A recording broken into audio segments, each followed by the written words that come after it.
Akkam jirtu barattoota? Nageenyi koo bakka jirtanitti isin haa qaqqabu. Ana Shannaafin jedhama. From Haramaa University College of Technology irraa. Egaa barattoota yeroo darbe akkuma beekamu fiiziksii remedial koorsii waliin eegalleetoo turre. Akkasumas ammoo chapter 1 part 1 part 2 hanga 3 waliin baranneetoo turre. Har'a ammoo kan nuti waliin ilaallu class workiiwwan chapterii tokko keessa jiran hunda isaatu walitti qabnee qabuun ilaallu ta'a. Sababni isaatis qorumsi keessan chapter based dha. Module based jechuu barbaade tanan modulii irratti based ta'ee ba'a.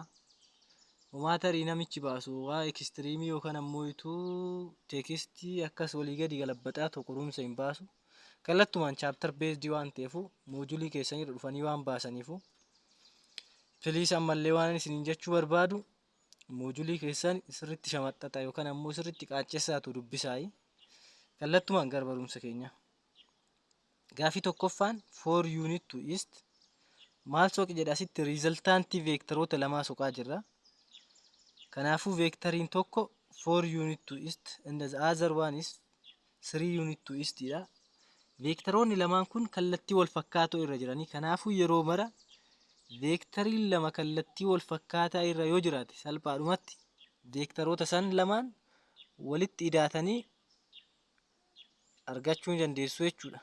Which equal to 7 unit to east ta'a jechuudha kallattuma san. Kan sababni isaatis veektarii lama kallattii tokko irra jira jechuun ida'amni isaaniitillee kallattuma isaan irra jirassanii kanaafuu kallattumaa walitti idaatanii jechuudha. Itti aansuun ammoo gaafiin ba'an veektariin tokko 4 unit to east dha. And the other one is 3 unit to west dha. Kanaafuu samii isaanii yookaan ammoo riizaltaantii veektariiwwan kana lamaanii argachuu yoo barbaadan the sum of their difference gootanii argattan. Result is equal to a plus minus b jettanii argachuu hin dandeessu jechuudha. Kanaafuu arriin qixxee ta'a 4 ida'uu negatiiva 3 qixxee ta'a 1 unit to east ta'a. Barattoota sababni isaatis riizaltaantiin veektarii kallattii veektarii guddichaatiin jedha. The resultant of vector two vector is in the direction of larger vector akkuma waliin jenne part 2 irratti. So yeroo maraa wanti hin daganne tarii wanti kun tiyooriidhaan illee dhufuu hin danda'a. Dhugaa soba irratti fiduu danda'ani gaafii akkasii. Riizaltaantiin veektaroota lamaa kallattii kamiin kallattii veektarii xiqqishaatiin kallattii veektarii guddichaatiin maal jedhanii waan isiniif fidaniifu kanaafuu iddoo kanatti sirriitti of eeggachuu qabdanii jechuudha. Itti aansuudhaan ammoo ituu veektar C 4 unit to east as well as 3 unit to north dha. Veektariin tokko akkas 4 unitidha. Akkasumas ammoo ituu 3 unit to north dha. Kanaafuu riizaltaantii isaanii salphaadhumatti argachuu barbaadan riizaltaantiin isaanii arriin qixxee ta'a paatagaras tireedamiidhaan 4 squareii ida'uu 3 squareii jettanii under root of 25 so 5 unit dha jechuudha riizaltaantiin isaanii. Itti aansuun ammoo gaafii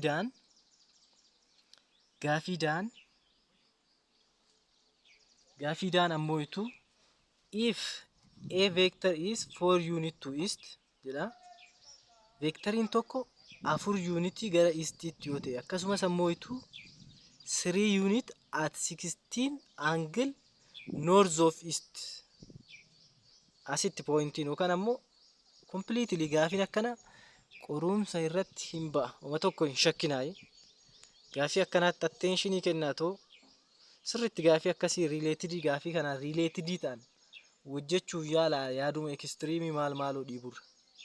Kanaafuu gaafiin kun salphaas fakkaatu kallattumaan qorumsa irratti dhufa. Kanaafuu gaafii kana yeroo maraa hojjettan diyaagiraamii kaafattu. 4 unit to east nuun jedhe. Akkasumas ammoo 3 unit at 16 angle north of east nuun jedhe. Kana jechuun akkasii. Kanaafuu XY plane yoo kaastaniif kanaafuu tun 3 unitidha. Angilii 60 irratti. Kanaafuu akkamitti soqxan seetanii kana kana bx jedhaanii. So riizaltaantiin qixxee ta'a a plus bx plus by ti. Riizaltaantii isaanii akkanatti soqxanii jechuudha. Kan ammoo itu kana godhuuf ammoo dirqama maal argachuu qabdanii a fi b walitti hidhuuf bx kana kompoonantiitti adda babbaasuu qabdanii. So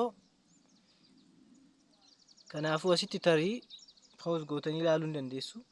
bx argachuudhaaf bx qixxee ta'a 3 unit cos of 16 degree. Kana jechuun immoo itu bx qixxee ta'a 3 baay'isuu 1 which equal to 3/2. Kanaafuu barattoota bx argannee jirra jechuudha. bx arganneetoo jirra. Itti aansuun ammoo itu by argannu.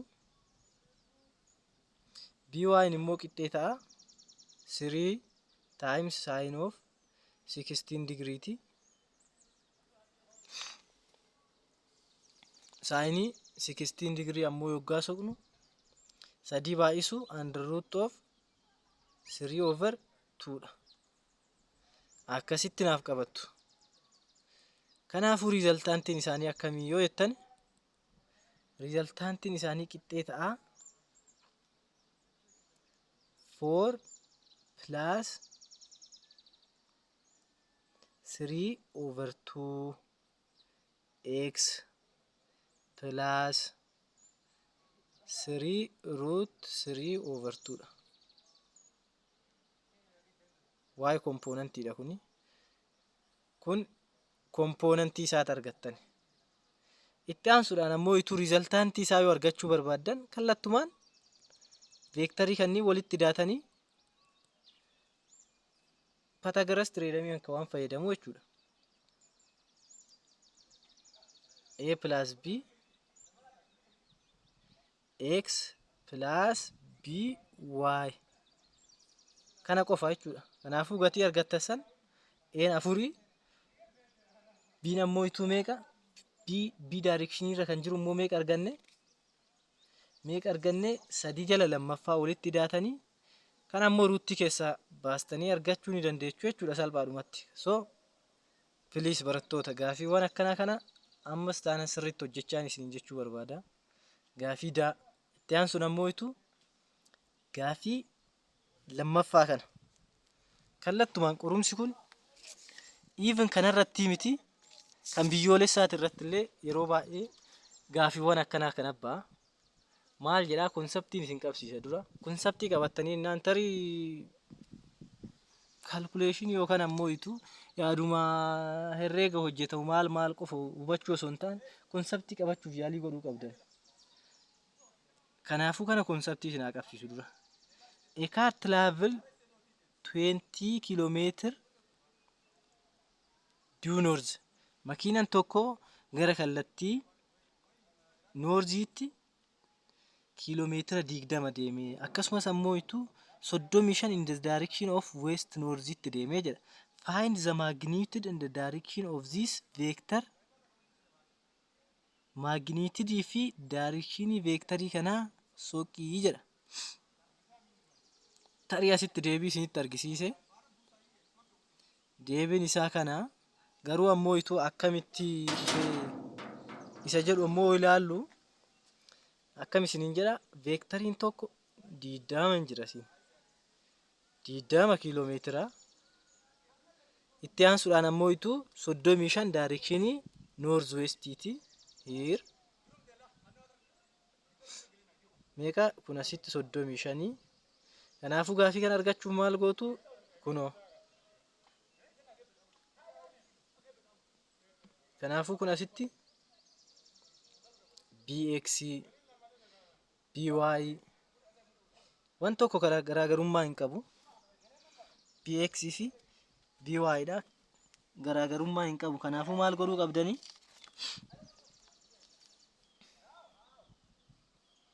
asitti bx argachuu qabdan.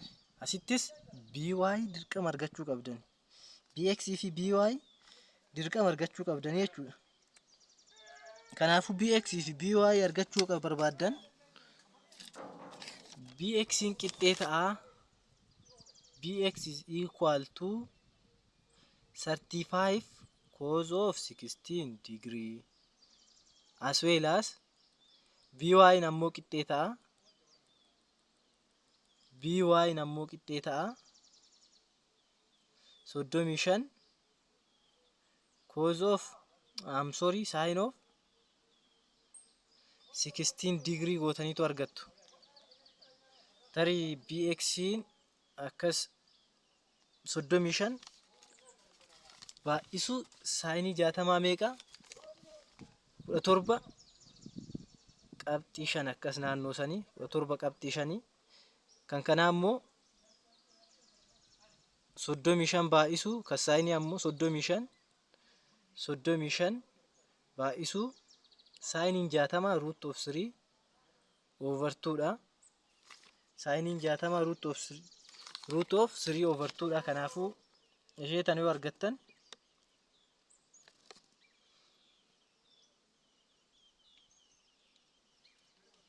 ishee tan ammoo 30 qabxii 31 akkas naannoo sanii kuni maal inni by dha. Kanaafuu barattoota riizaltaantii argachuuf kallattiiwwan wal fakkaatan yookaan ammoo kan walitti hidhuu qabdan walitti hidhaatanii kan walirraa hir'isuu qabdan immoo dirqama walirraa hir'isuu qabdan. Kanaafuu 20 kiiloomeetira tu noorzii maaldhaa walitti hidhaatanii 35 sin theta of 16 degree walitti hidhaatanii akkasumas ammoo kan west direction kophaatti jirti. Kan west direction keenya kophaatti jirti. 30 qabxii 31 finnee itti aansuun ammoo kan north direction 20 ida'u 17 yoo walitti gootan meeqa 20 ida'u 17 37 kan north kan west ammoo 30 qabxii 31. Kanaafuu bifa kompoonantii teechistanii bifa kompoonantii teessistanii riizaltaantii isaanii maal gootanii argattanii 37 qabxii 7 qabxii 5 ida'uu 30 qabxii 31 ruutii keessaa baastan tarii 48 isinii dhufu cheekii godhaa kiiloomeetira ta'a jechuudha. Kanaafuu barattoota angilii illee ammoo angilii ishiitii soquu barbaaddan angilii soquu barbaaddan north over westii gootanii argachuu hin dandeessu jechuudha. Garuu ammoo taan teettan taan inversiin qixxee ta'a. Taaniin qixxee ta'a. Taan over taan of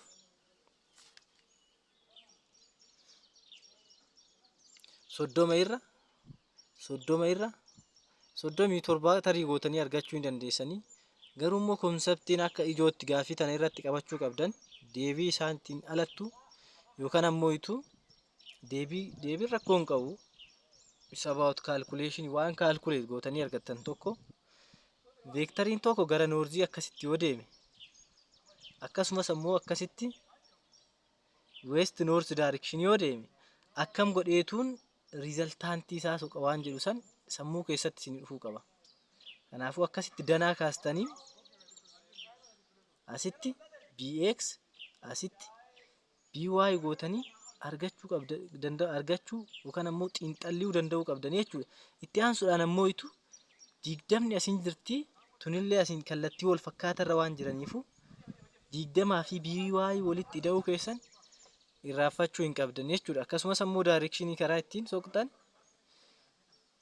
sirriitti kiliirii isiniif ta'uu qabaa jechuudha. Sirriitti gaafiiwwan akkanaa gaafii lammaffaa akkasumas ammoo gaafii tarii caallee gaafii akkasitti irratti sirriitti attentionii godhuu qabdan. Tarii gaafii abaa hin beektu yoo hin beekne illee itti shaakaluu hin dandeessu. Garuu ammoo moor gaafii lammaffaa fi gaafii daatana yeroo maraa qorumsa irratti expect godhuu qabdan jechuudha. Itti aansuudhaan ammoo kilaas workii kana biraa dhufnu class workii kana biraa dhufnu. Given vector A is this one. I'm sorry. Vector N afur MI da'u sadii MJ vector B illee nuu kenname vector C nis nuu kenname akkasumas ammoo vector D illee nuu kenname. Asitti maal barbaadu nuun jechaa jira? Magnitude of vector A and resultant of 2A plus B plus C soqi nuun jechaa jira. Kanaafuu kana soquuf maal gootan kallattumaanii magnitude A soquu barbaadan under root of 4 square plus 3 square equals to 5 jettanii to beekuu ni dandeessanii salphaadhumatti. Garuu ammoo 2A plus B plus C illee the same no? Yookaan ammoo wal fakkaataadha. Kanaafuu lama baay'isuu amma eegaa 4 ida'uu 3 jedha kuni asitti kana A ta'uu hin dagatinaayi. Kanaafuu 8 ida'uu 6 kuni. Kanaafuu salphaadhumatti 8 ida'uu 6 asitti wanti dagachuu hin qabdan as J'n hin jirti as immoo A'n hin jirti. Ida'uu B hir'isuu C godhaatu adeemnu. Kanaafuu lama hir'isuu lama asitti waliin ajjeesuu hin dandeessanii. Itti aansuun ammoo negatiiva 3 hir'isuu 3 negatiiva 6 jechuu hin dandeessanii. Negatiiva 6 jedha. Itti aansuun ammoo hir'isuu 2M K yookaan asitti K jechuu hin dandeessanii. Kanaafuu tanaafi J fi J wal fakkaataa isaanii walitti hidhaa'uu hin dandeessanii. Kanaafuu kuniif kun akkasumatti wal ajjeesa. Kanaafuu maaltu nu hafe? 8i the sum of 2A plus B minus C is equal to 8 I hir'isuu 2 M K jechuudha. Asitti M hin jirti. Kanaafuu asitti akkasitti argachuu ni dandeessu. Itti aansuun ammoo gaafii caadha. Baay'ee salphaadha. Gaafii caa argachuuf tan asitti lamaan baay'isaa caayi. Kanaafuu 4 ida'uu 6ti. 4 ida'uu 6 4 ida'uu 6 meeqa? 4 MI plus 6MJ plus B 2MI minus 3MJ dha. Kanaafuu wal fakkaataa ammallee walitti hidhaatanii kan walirraa hir'isamuu qabu moo hin hir'istanii kuniif kuni 6 ta'a walitti yoo hidhaanu kuniif kuni. Kanaafuu 6MI plus 3MJ minus R. Kanaafuu R'n keenya yoo gama baasnu R'n keenya salphaadhumatti yoo gama baasnu R'n keenya maal ta'a? 6MI ida'uu 3MJ'ti. Maal argannee jirra asitti? R keenya argannee jirra. Garuu asitti maal soqaa nuun jedhe? Unit vector in direction of R. Kanaafuu unit vectoriin maalidha? Unit vectoriin qixxee ta'a vector over its magnitude. Kanaafuu asitti meeqa arganne vectorii fi 6 hir'isuu 2ti.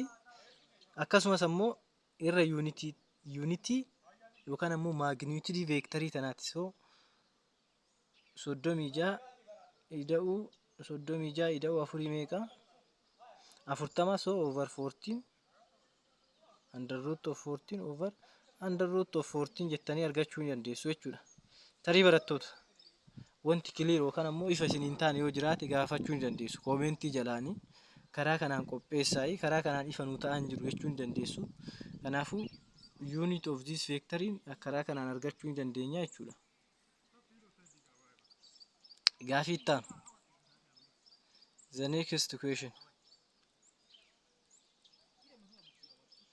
barattoota koomintii jalatti sirriidhaa sirrii miti akkasumas ammoo karaa kanaan itti fufii karaa kanaan itti hin fufini jettanii koomentii kennuun isa abtuyyuu firii weelidha. Kanaafuu piliis anillee kanan sirraa'uu danda'u yoggaa isin koomentii naaf barreessitanii. Kanaafuu iddoo dogongorri itti jiru akkasumas ammoo karaa kanaan yookaan ammoo koorsii akkanaa nuuf hojjedhaa jechuu hin dagatinaa isiniin jechuun barbaada. Gaafii lammaffaatti adeemnu.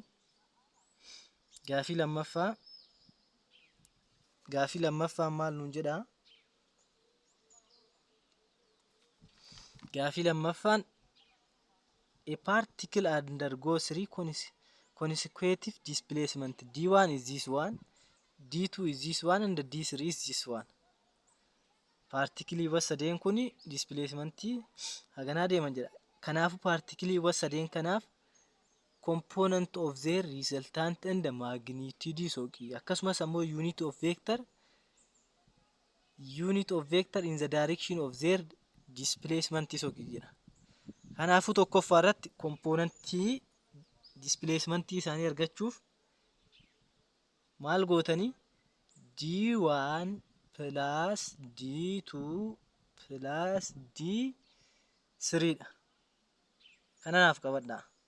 D1 plus D2 plus D3 dha. Kanaafuu barattoota asitti warra kompoonantii wal fakkaatan irra jiran kallattumaan walitti ida'achuu jechuudha. Kana jechuun D1 15 ida'uu 23 ida'uu negatiiva 13 hin hirristi. Akkasumas ammoo tana ida'uu tana ida'uu tanaaf yoomuu hin jiru kinootiin jirti. Kanneen akkasitti walitti idaatanii meeqa argattanii displacementiin qixxee ta'a shortly jechuudha.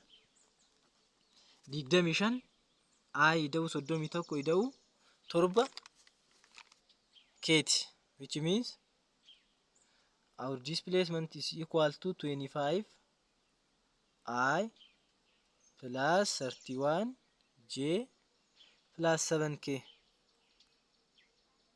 Maal arganne asitti? Kompoonantii yookaan ammoo displacementii isaanii arganne. Kompoonantiin kanaafuu X yookaan ammoo I kompoonantii irra kan jiru 25, Y kompoonantii irra ammoo kan jiru 31, 7 kompoonantii irratti immoo Z kompoonantiif ammoo 7 argannee jirra jechuudha. Maagniitidii isaanii soqii nuun jechaa jira asitti ammoo. Maagniitidii isaanii soquuf kallattumaan under ruutii keessa galchitanii 25 the whole square plus 31 the whole square plus 7 square godhuu ni dandeessu. This one is their magnitude. Magnitude isaanii akkasitti argachuu ni dandeessan jechuudha. Tarii kun yoo keessaa baasnu yookaan ammoo itu yoggaa under root radical root kana keessa yoo baasnu 1635 root keessa yoo ba'u 1635 root keessaa 40 qabxii maal jechaatu deema. 40 qabxii maal jechaatu deema. 43 qabxii maaludha. Kanaafuu kun maagniitidii isaaniiti. Maagniitidii isaanii meeqa argattanii? 40 qabxii 43. Unit vectorii in the direction of resultant displacement isiniin jedhe. Kanaafuu displacementii keenya meeqa arganne? Unit vectoriin qixxee ta'a vector over its magnitude waliin jenne. Kanaafuu vectorii meeqa waliin arganne waliin jenne barattoota 25 irra 40 I 31 irra 40 asiif ammoo ida'uu 7 irra 40 gootanii unit vectorii argachuu qabdan jechuudha. Asitti already qorumsa jedhanii kana wanti beekuu qabdan unit vector in the direction of resultant displacement yookaan ammoo in the direction of something isiniin jedhan wanti hubachuu qabdan kompoonentii isaanii warroota walitti fakkaatu walitti hidhaatanii ni argattu. Itti aansuun ammoo maagniitidii immoo itu kan argattan san andarruutti keessa galchitanii iskweerii godhuu qofa. Garuu ammoo yeroo tokko confusionii wanti uumu tokko asitti unit vector in the direction of resultant displacement isiniin jechuu danda'an. Kanaafuu isa argattan san 25 ida'uu 31 ida'uu 7 san maagniitidii isaanii argattanii fi irra maagniitidii gootanii argachuu danda'uu qabdan jechuudha. Yeroo mara unit vector in the direction of something waan isiniin jedhuufu eriyaa akkasii san irratti please of eeggannoo godhaa. Egaa barattoota har'aaf asirratti waan nu ga'u natti fakkaata. Kanaafuu isaaf illee kan waliin ilaallu ta'a. Kanaaf kanarratti yookaan ammoo cuunfaa san irratti gaafii tokko walitti dabalee kanan isiniif fidu ta'a. Haga sanittuu nagaan tura. Garuu ammoo itu hagoonaa wantiin isinitti hin dhaamne yoo jiraate yoo jaalattan please subscribe naa godhuu keessan ammallee hin dagatinaa. Koomentiis laayikii illee naaf godhaayi. Sababni isaatis laayikii yoo hin taane tarii achuma isinuma bira taa'eetu waan hafuu danda'uufu. Sababni isaatis algooriizimiichi nama tokko biraanuu hin ga'u. So please laayikii fi subscribe hin irraanfatinaa. Galatooma nagaan tura.